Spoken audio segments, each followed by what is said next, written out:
My name's Chef Egg, and I want to give you the skills you need to succeed in the kitchen. Today, we're gonna make apple and cinnamon overnight oats. Now the first thing we're gonna do is chop up our apple. So we have 1/4 of an apple for 1 serving.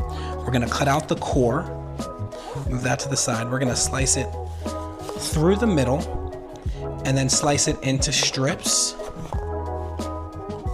Get that right in there. We want small little pieces of apple for this. And then we're gonna cut down into bite-sized pieces.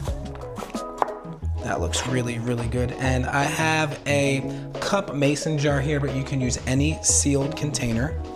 We're gonna take this and put it right in the bottom. That looks really, really good. Next up, we're gonna take a little dash of cinnamon, just a small amount. There we go. We're gonna take a little bit of maple syrup, just to sweeten this up a little bit. I have some chopped nuts. Throw a little bit of chopped nuts in there.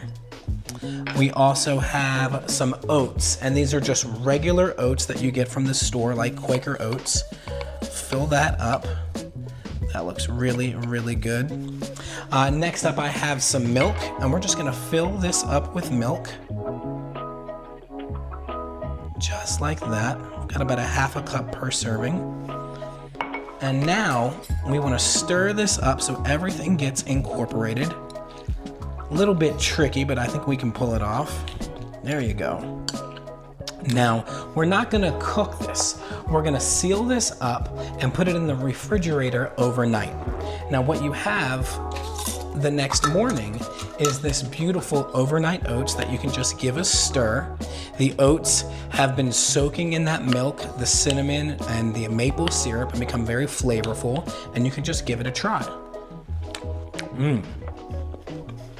That is really, really tasty. Now, this is a fun base recipe, and feel free to add or take away any ingredients that you like. My name's Chef Egg, and I want to give you the skills you need to succeed in the kitchen. Peace.